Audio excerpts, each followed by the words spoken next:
మనము రాణి అయిన ఎస్తేరు గురించి తెలుసుకుంటున్నాము. అందమైన కన్యకల ఎంపికలో ఎస్తేరు కూడా రాజాసనమునకు తీసుకురాబడింది. చాలామంది అందమైన కన్యకలు హేగే వశమునకు అప్పగింపబడిన తరువాత ఎస్తేరును రాజు యొక్క నగరునకు తేబడి స్త్రీలను కాయు హేగే వశమునకు ఆమె అప్పగింపబడుతుంది. ఆ చిన్నది అతని దృష్టికి ఇష్టమైనది కనుక ఆమె అతని దయ పొందినది. 12 మాసములైన తరువాత రాజైన అహష్వేరోషు వద్దకు వెళ్ళుటకు ఒక్కొక్క చిన్నదానికి వంతు వస్తుంది. అక్కడున్న కన్యకలందరికంటే ఎక్కువగా రాజు వలన దయాదాక్షిణ్యములు పొంది రాణిగా ఎస్తేరు నియమింపబడుతుంది.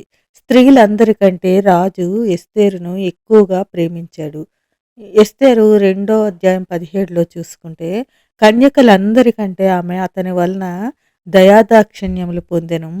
అతడు రాజ్య కిరీటమును ఆమె తల మీద ఉంచి ఆమెను వష్టికి బదులుగా రాణిగా నియమించడము జరుగుతుంది. అయితే ఎస్తేరు రాజాసనంకు వెళ్ళిన తర్వాత మొర్దెకై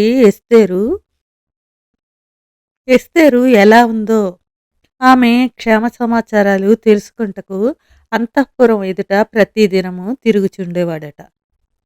ఆ సమయంలోనే ఇక్కడ ఒక సంఘటన జరుగుతుంది. మొర్దెకై రాజగుమ్మంలో కూర్చొని ఉంటే రాజు యొక్క 2 షండులు బాగాను తెరేసు అను ద్వారపాలకులు రాజుని చంపాలని ఆలోచన చేస్తూ ఉంటారు.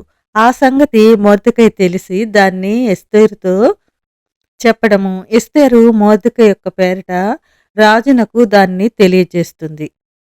అది నిజమే అని తెలియడంతో వాళ్ళని ఉరితీయడము. ఇది రాజు ఎదుటనే రాజ్య సమాచార గ్రంథమందు వ్రాయబడుతుంది.